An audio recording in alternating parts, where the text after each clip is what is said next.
Hello, listeners, and welcome. Welcome to a realm of different understanding. A world where the only way to go anywhere is through a portal of total oblivion and magical abnormality. Get ready, listener, for we are going to embark on a journey to odd directions.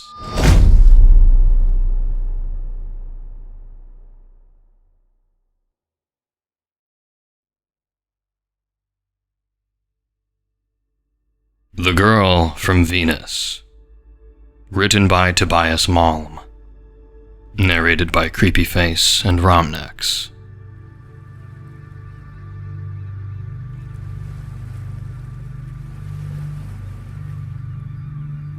What happened to your face? That was the first thing Zahida said to me when I met her on the island. Are you okay? That black eye looks nasty. Dad had just hit me after I yelled at him for kicking Luna. I fell on my bike. I lied. It's nothing to worry about. We talked a little bit about Luna. Zahida liked her, patted her on the head with a huge smile on her face, and asked which breed she was. She's a corgi. It was my mom's, but she died, so. Zahida said she was sorry, and I lied again, and said it was okay. A gunshot echoed across the island. What's that sound? It's scaring the birds. It's my dad, I said. He's just practicing his aim. This was the third time I ran from the house since my dad brought me to Brick Island, where my late mom's summer house was located. My heart was beating fast from the adrenaline pumping through my veins, but seeing Zahida's innocent expression on her face helped me relax in some sense. Helped me feel more like I pretended to feel. I'm John, by the way, I said, smiling for the first time since forever. She told me her name. I thought it was unusual. She looked a bit different, too, at least to my young mind, with her dusky skin and green sequin dress. Being too young to understand in what way it could be considered rude, it inspired me to ask where she was from. I'm from Venus, she said, laughing when she saw the look of disbelief on my face. but right now I'm staying in one of the houses on this island. I saw a documentary about Venus, I said. It's too hot for people to live there. That's not true, she said. But it doesn't matter. I don't expect you to believe me.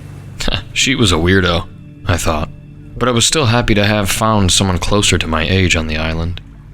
Usually, it was just occupied by retired couples and old fishermen.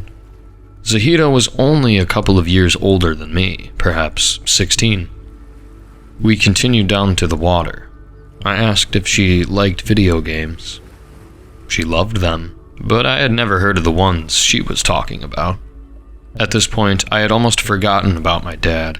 I finally felt normal, which was anything but normal. Then I heard the four-wheeler coming down the dirt road. Luna barked, knowing full well what it meant, and I immediately tensed up. Dad stopped the vehicle and walked toward us. When he saw that I wasn't alone, he changed his demeanor and added a smile. "There you are, buddy," he said with the kind of voice he only used when we weren't alone. "It's time to come home and eat some dinner. I'm sure Luna is hungry as well." There was nowhere to run. We were on an island, after all. "Okay," I said, avoiding meeting his eyes. Then I turned to Zahida. "I have to go. It was nice meeting you." She stayed at the water, watching me as my dad drove me back to the house. The sun was still shining, making the leaves on the oaks and maple trees glimmer like emeralds. But it was still just as if a giant shadow had fallen upon me. I held Luna in my arms, wetting her fur with my tears, while the bumpy road made it look like the entire world was shaking. But Zahida stood firm, suspended in a sunbeam.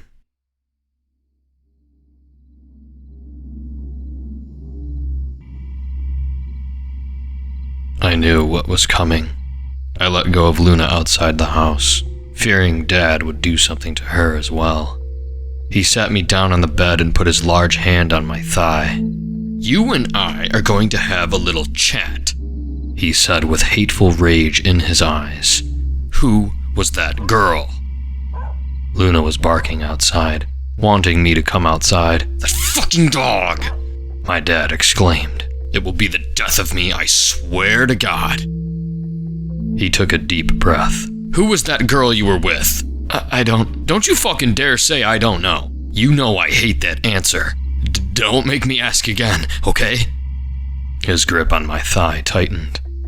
I could see his patience wither away from his stern face. I wanted to cry, but I held back my tears. It would just make him angrier if he saw me cry. I met her by accident. We just talked." "Must have been the new neighbor's kid," my dad interrupted, talking to himself. "You didn't tell her about the black eye, did you? Because you know what would happen if you did. Right?" He didn't care for my answer. "I would take your beloved little Luna to the shed." He didn't need to say more than that. I knew he was serious. Just 1 year earlier, he had flushed my goldfish after I didn't finish all the food on my plate. I didn't. His grip tightened even more, making it hurt. "I promise," I added with a lump in my throat, but to no avail. He noticed that I was choking up like a predator, focusing on the weakest prey in the herd, and the grip got tighter. "You are never going to talk to her again. Do you understand me?" My lower lip stopped trembling, and my heart skipped a beat. "Yes," I said. But it was too late. It only took a second, but it was enough for him to spot my hesitation, and the grip tightened even more. The warmth from the tears running down my face spread through my body as if they tried to comfort me with their embrace. "Are you going to talk to that girl again?" my dad asked. "No," I said, but his grip just kept growing stronger. I squirmed out of pain. He raised his voice. "Are you going to talk to that girl again or not?" "No, I promise," I cried. "I won't." "That's good," he finally said, "because if you do, you're eating dog stew for dinner." And just like that, he released his grip and left the room. I crawled up in the corner of the bed, crying my eyes out into my feather pillow. The next day I saw that I had gotten a large bruise on my leg, and the only thing I thought was how bad it was that he didn't hurt me higher up, since this meant I couldn't wear shorts outside anymore. I saw Zahida again a few days later while walking Luna. She was still wearing the same clothes as before. I was afraid to approach her again, thinking about my dad's threats. It wasn't worth another beating, I thought, and was just about to turn around when Luna, unaware of the danger, began walking down the slope while wagging her tail. I whispered for her to stop, but she didn't listen, and I followed her with my heart in my throat. Zahida was sitting on a stump next to an anthill. I could hear her speak, almost in a whisper. But there was no one else there. She was caught by surprise when she saw me, as if I startled her. But as soon as she realized it was me, she smiled the kind of smile that my mom used to give me before she died. It made me feel warm inside, but also somehow sad because, well, just because I knew what a rarity it was. "Hey," she said. Who were you talking to?" I asked, looking at an ant climbing up to my sneaker. "Lolo," she said. "It's my..." She interrupted herself. "It doesn't matter. No one else can see him anyway. I only talk to him when I'm lonely. He's not much of a friend." "I used to do that a lot," I said. "When my mom died, I had this imaginary friend, but I stopped talking to him when I was 8. Now I'm 11, so I don't know, I guess." "I won't be able to talk to Lolo for much longer," she said. "He's dying." I thought it was strange that she still had an imaginary friend, since she was a bit older than me even. and I certainly didn't get how an imaginary friend could be dying. But I didn't mind. I already knew she was a bit of a weirdo. The ants fascinate me. She said, seemingly trying to change the subject. I've been looking at them all day. They're almost like people, but more organized. I picked up a stick and poked at the nest, agitating the ants. We're like giants to them, I said. Do you think they're afraid of us? Of course, She said as she reached down and removed some ants from Luna's fur. but we're just like them, and giants are looking down at us as well. I've seen them. You're weird, I said with a smile. Is that bad? She asked. No. I think you're cool. Oh, that's good. She said, but still looking a bit unsure. Let's take a walk. I want to show you something. I need to get back to the house. I was just supposed to take Luna for a short walk, and my dad... I looked down at my shoes again. I don't want him to get worried. Your dad isn't nice, is he? She asked. He's the reason you look sad, isn't he? I felt my heartbeat in my throat. She was so close to figuring it all out, my biggest secret. And a voice inside of me screamed at me to open up and tell her everything. And the closer I got to that decision, the faster my pulse beat. But in the end, I just said, "He's okay." I could see that she didn't believe me. But she didn't push it. Let's meet up later. She said. I'll be at the pier.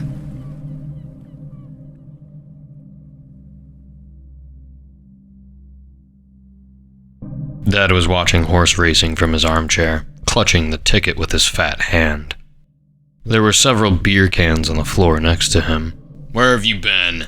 he asked. "You're late." I wasn't, but it didn't matter. "I should beat you for that," he mumbled. "Fetch me another beer." His breath already reeked of alcohol. I went to the kitchen, but I couldn't find any more beers in the refrigerator. I panicked, knowing too well what would happen if I returned empty-handed. I looked through all the kitchen cabinets and every shelf in the pantry, feeling my skin tingle out of anxiety. "Where the fuck is my beer?" I heard my dad yell from the living room. "The next race is about to start, I swear to God, if you..." Just as he said that, I found another pack of beers under the sink. I breathed a sigh of relief, opened it up, and grabbed one of the bottles. "Why the fuck did you bring me one of the new bottles?" my dad yelled when I gave it to him. "Didn't you see the fucking can next to the milk?" My lower lip trembled. I cursed myself for having missed it. "Just like your fucking mother," he said. I froze as my heart swelled with a futile hatred. That was the one thing I couldn't get used to. The one thing I could never accept. When he talked about Mom. "Well, don't just stand there, you worthless piece of shit." He didn't notice the horses racing down the track. "Now you have to bring me the fucking bottle opener." He smiled at me ironically. "Go!" I ran to the kitchen again, scrambled through the drawers like a wild animal trying to find the bottle opener. And when I finally did, my dad yelled again. "Oh, for crying out loud!" I was shaking when I handed him the opener. He was furious, staring at the TV. "You little piece of shit," he said as he opened the bottle. "Look at what you did, and look at what you fucking did!" I knew what he meant. It wasn't the first time he accused me of it. Somehow, it was my fault that his horse hadn't won. "Worthless! Just like your mother!" He got up, pushed me out of his way, and kicked Luna hard in her belly. I ran up to her and held her in my arms, trying to comfort her. Dad stopped when he saw it. He couldn't tolerate it. Seeing any form of affection, any form of sentimentality, it made him cringe, just as if he was watching someone make a complete fool of themselves. "Please don't hurt," I said. He took a giant leap toward me. I hunched over Luna, protecting her with my own body. Dad smacked me 5 times with his huge open palm. It landed on the top of my head, my neck, my shoulder, and left new bruises on my body. After that, he simply walked out of the room, and with not so much as a word. and I thought about what Zahida had told me. Giants are looking down at us as well.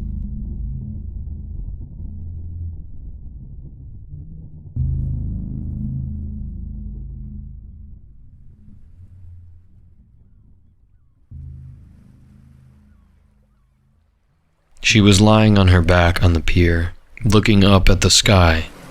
Luna ran up to her, licking her face. Zahida laughed and sat up with a smile, but as soon as she saw my face, she looked concerned, and perhaps a little bit upset. Let me guess. You fell on your bike again. I didn't respond. It's not your fault. You know that, right? Dad is asleep now. He won't wake up in a while. Sit down. I sat down next to her, listening to the water lap against the wooden beams beneath us. Look there. She said and pointed at a yellow shimmering dot in the evening sky. That's where I'm from. Can you imagine? It looks so tiny from here. I wanted to impress her, and repeated what they had said in the documentary. They thought it was a star at first, before they figured out it was a planet. You were right before. She said and looked into the water. But it wasn't always too hot there. She looked at me with dreamy and yet, somehow, sad eyes. It used to be green, filled with lush forests and dense jungles, and there were all kinds of animals, walking on its continents and swimming in its oceans. And the sight of the mysterious green haze in the Earth's sky inspired man to progress and eventually venture out into space to explore. Is this a story? She looked at me, smiling. You don't believe me. It's still a nice story, I said. In the documentary I watched, they said there could have been water on Venus millions of years ago, just like on Mars, but then something happened that made it too hot and all the water disappeared. And now it's dead. I know what happened. She said. You won't believe me, but, well, it's really complicated. From my perspective, the British Empire colonized Venus at the end of the 18th century and... That's impossible, I interrupted. We didn't even have airplanes back then. Really? She said, looking genuinely surprised. Well, I told you it was complicated. From my perspective, things happened much faster than it seems to have happened from your perspective. From what I can remember from school, we flew the first airplane in the year 1603 or something like that. You have a really active imagination, I said as kindly as I could. Don't you want me to continue? She asked. I know how ridiculous it must sound. Oh, I didn't mean it like that. I want to hear your story. And I really did. It helped me forget about my own reality. At least for a moment. Okay, well... She said. Venus declared its independence 100 years later, and then there was an arms race followed by the Great Antimatter War that just wouldn't come to an end.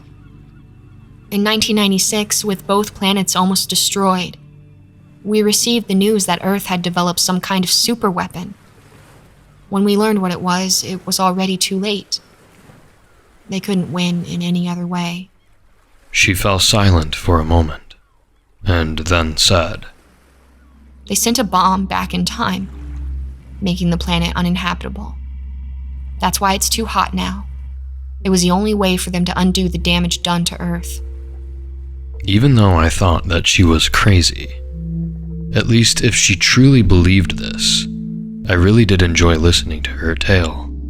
Still, there was one thing that didn't make sense to me, which I just felt I had to point out.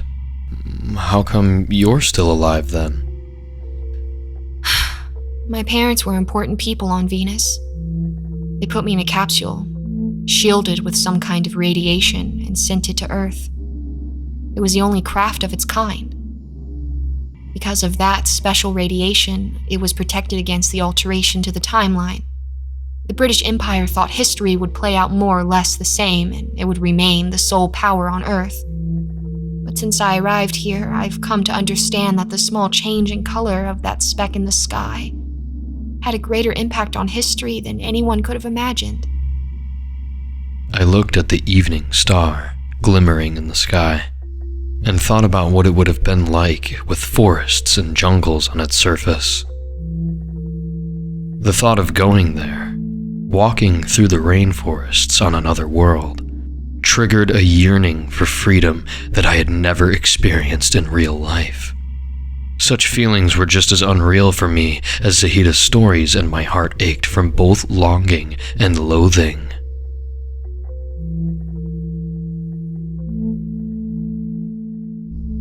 Fuck! My dad yelled from inside the house. John, get in here on the double! This was 2 days later. I had foolishly let myself feel something close to happiness during these days since my dad had been relatively calm, and since I had spent more time with Zahida on my walks. I was outside playing with Luna. I closed my eyes while the small amount of happiness I had built up poured out of my body. Stay put, I said to Luna. No, stay. Let me wait. You know I hate waiting. Dad yelled. Look at what you made me do. He said when I came inside. You and your fucking dog. He had tipped over his beer. I stared at it dripping from the table. Don't just stand there. Clean up your fucking mess. I knew what he was thinking, getting him all worked up, and he had spilled his beer so naturally it must have been my fault for playing with Luna. It made me want to scream. I heard Zahida's word over my own self-deprecating thoughts. It's not your fault. You know that, right? I mopped the floor without saying a word, thinking about Mom. She used to do all the cleaning before. I missed her so much. My dad was also reminded of her, seeing me clean up his beer. Just like your mother. That fucking whore. I stopped in my tracks. Perhaps it was the courage that Zahida had invoked inside of me that made me open my mouth, but I instantly regretted saying it. She wasn't a whore. Excuse me? My dad got up from his armchair. What did you just say? Nothing. She wasn't a whore. Was that what you said? He walked up to me and yelled into my ear. Was that what you fucking said? No, I said, trying to ignore him breathing down my neck. Even though she never stopped talking to her so-called guy friends after I told her to? Even though she never came home on time after being out with her slutty friends from work? She was a whore. A whore, a whore, a whore! Do you hear me? A fucking whore! His saliva landed on my chin, leaving an odor of half-digested beer. I imagined the great forests of Venus. I imagined looking up at Earth and seeing nothing more than a dot in the sky.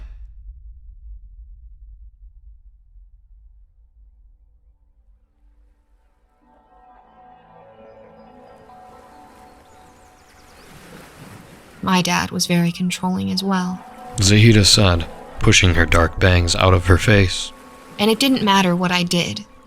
It was never good enough. I was never good enough.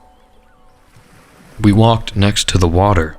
Luna proudly walked in front of us with a stick in her mouth. I felt safe, even though it probably made me less safe defying my dad. But by now, I considered Zahida my friend. The only one I got except Luna. Did he ever... I interrupted myself and lowered my voice. Did he ever, hit you? No. But I was never allowed to do anything. I was pretty much locked up all the time. It was for my own safety, they said. I never got to make any friends. I remember sitting in my room and staring out the window and watching the notorious Venusian storms rage outside. It must have been really hard for them to send me all the way here. Where do you live? I mean, here on the island. I'll show you. She brought me to an old yellow house at the center of the island.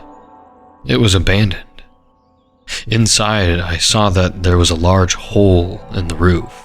My capsule crashed right through the ceiling. Zahida said and pointed at the hole and then at a rusty object on the floor that Looked like an old refrigerator. That's the capsule? It doesn't look very much like a spaceship. It wasn't a spaceship.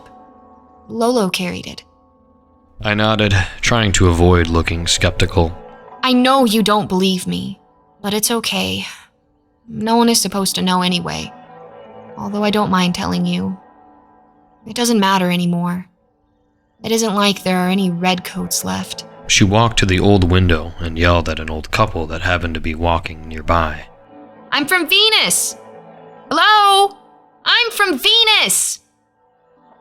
See, no one cares. She looked back at me. They're all gone.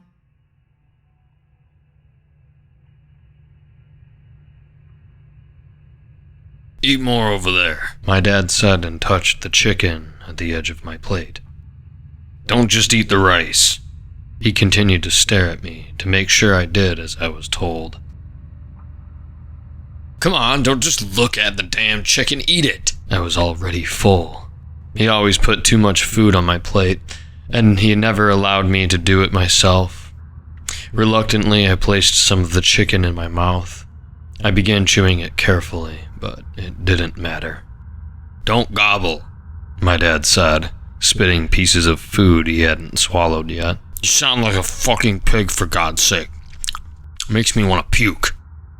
I looked down, hyper-aware of my jaws moving, fearing that he would lose his temper. I don't want to see a single grain of rice left on that plate, okay? You're too thin. Do you want to be teased at school? You look like a wimp. I wanted to cry, but I just kept eating and eating and eating. He washed my hands over the sink after I had finally finished. He didn't allow me to wash my own hands since I would just splash down everything. At least that's what he said. I didn't know at the time that it was just about control.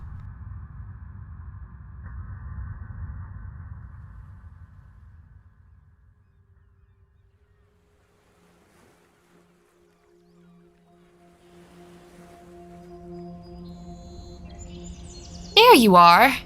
Zahida was dancing by herself in the middle of a clearing. She was still wearing the same dress as the day I met her. The green sequins glittered like stars in the sunlight. I walked down to her with my hands deep in my pockets. I was listening to the bird song and suddenly just felt like dancing. Can you believe it? Dancing. It was such a long time ago. The echo from my dad's rifle bounced between the trunks around us. A few birds flew out of the trees. Is he target practicing again? She asked. It's a shame. He's scaring away all the birds. He's drunk. Can't aim for shit. Zahida giggled. My dad used to hunt in the Royal Forest. She said. He took me with him on a few occasions. I was just a little kid back then. She shied away with her gaze. I always felt so sorry for those poor animals he killed. Now all those animals are gone.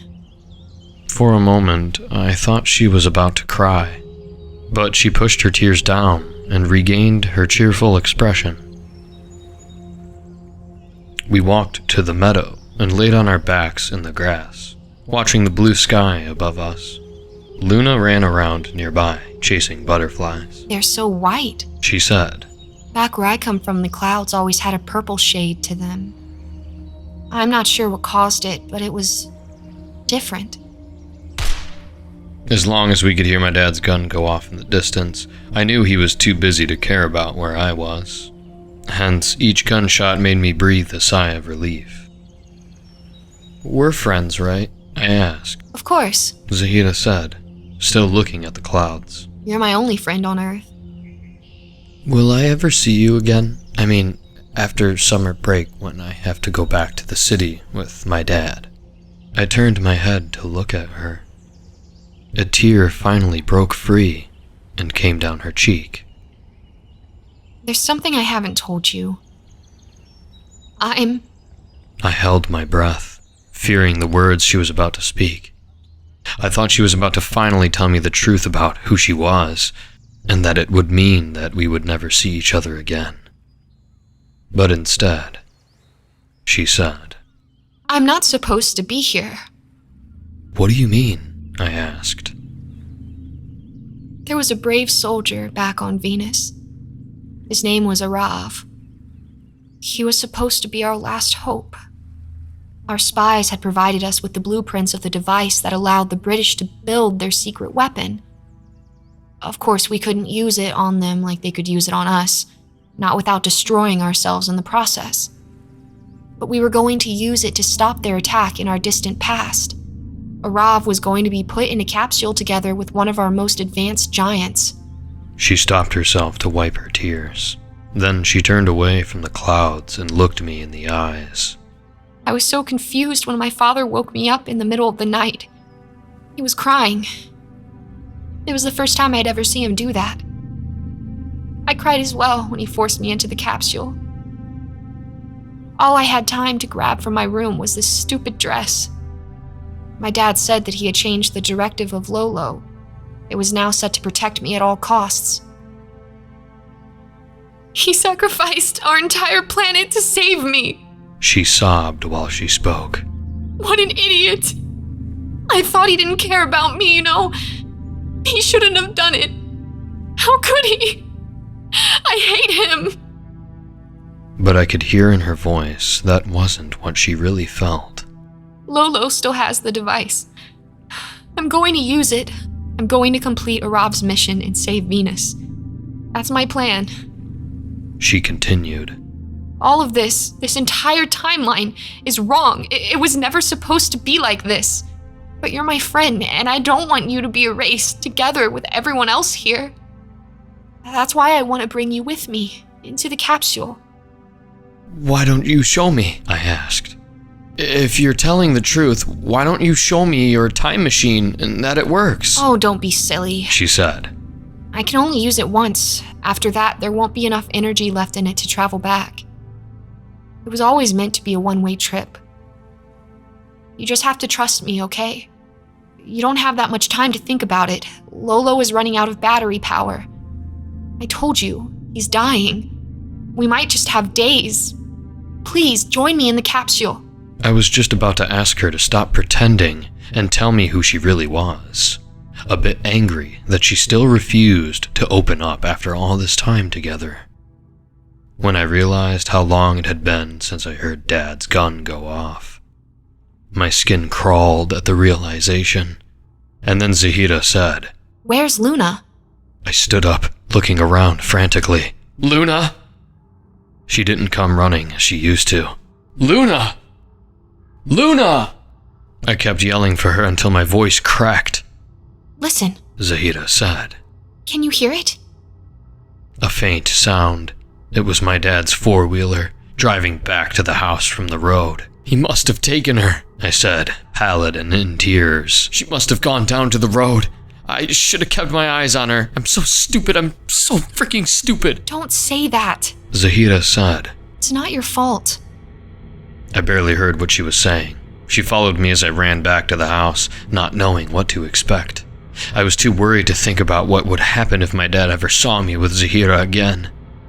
He was drunk. I could tell immediately from how he stumbled around. The empty beer bottles on the wooden trestle were still intact. He hadn't hit a single one. He held the rifle in his hand. I thought I told you, he said, and turned around with the gun pointed at us without thinking about it. I thought I told you not to hang out with that girl anymore. Where's Luna? I asked, fruitlessly trying to spot her. Where is she? Go home, my dad said to Zahida. You're trespassing. I'm not leaving, she said. Where's the dog? Oh, she had to be put down, he slurred. It's what I said would happen. And unlike my ungrateful son, I always keep my word. I panicked. Luna! You're a monster! Zahida yelled. Luna! John has told me all about you, and I'm going to tell everyone what you've been doing up here. It can't be legal. You'll be arrested. My dad went quiet for a second, just as if he tried to process what she had just said. I grabbed Zahida's arm and begged her to not provoke him, but she wouldn't listen. You're not going to get away with this. You're... The gun went off. My dad's drunken face turned pale in an instant. It was just as if his finger had pulled the trigger all on its own, or rather, as if he had just let the finger move on its own. Just for a split second before realizing what a bad idea it was. The bullet bounced away, right in front of Zahida's face, shooting sparks. For a second, we all fell silent. Neither my dad nor I could grasp what had just happened. Then, out of thin air, something spoke incredibly loud and with a synthesized edge to its voice. Drop your weapon and step away from the princess. Slowly, the air in front of Zahida began to vibrate. Patches of rusty metal appeared out of nowhere and grew until an enormous mechanical hand hovered just where the bullet had hit. Its enormous arm followed, and then the rest of its body. It looked at my dad with its red, glowing eyes, and then down at Zahida. My dad dropped the gun, took a few steps back, and fell backward. He crawled toward the house. This was one of the giants she had been talking about, I thought, as it towered above us like an ancient god made out of metal. Zahida looked at me from behind its hand. Run. She said. Run to the capsule and don't look back. But what about you? I told you, I'll put everything right. You'll never suffer again. You have to go. Come with me. Please, I need you. I'm sorry. Uncloaking takes a lot of power. It's now or never. Lolo won't make it to the capsule. I have to stay and give the order. Go, John, please, go! And I ran. The last thing I heard her say was, It's time, Lolo.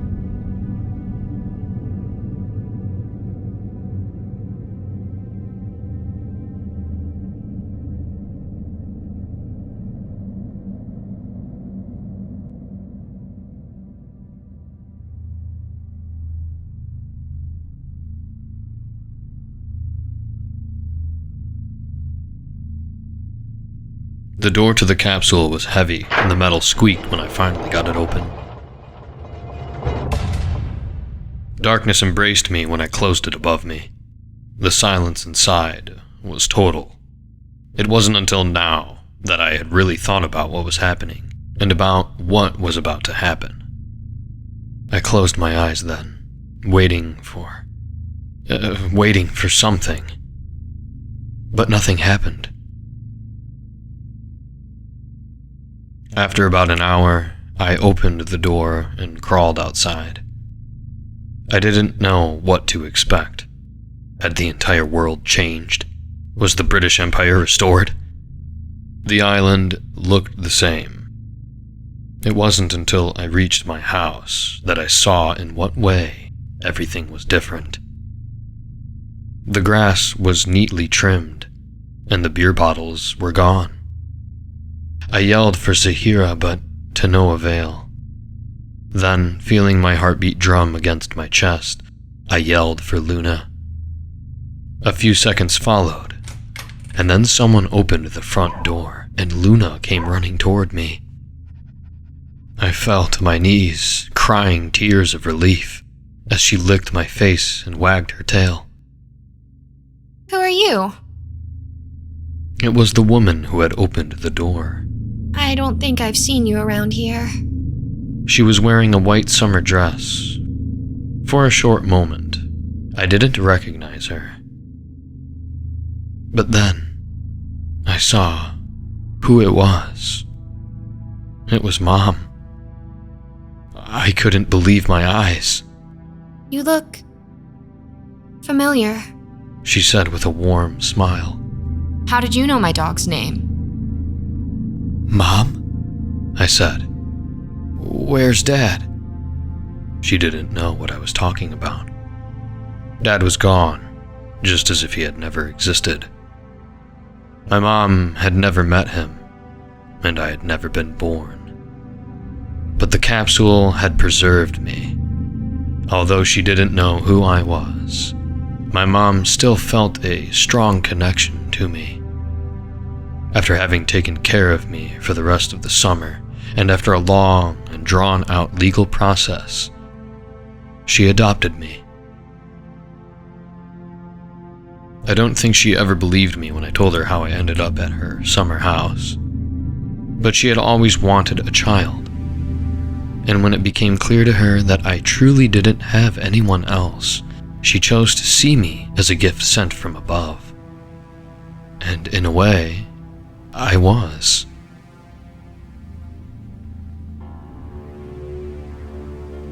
I never saw Zahira again. Although I think she's still out there, somewhere. And Venus remained a yellow dot in the evening sky.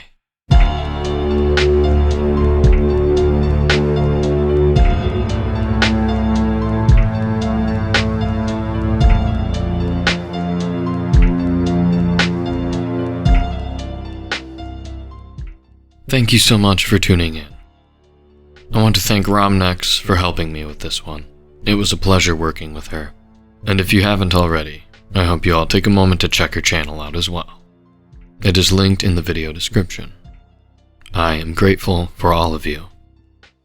Until next time, stay creepy and stay tuned.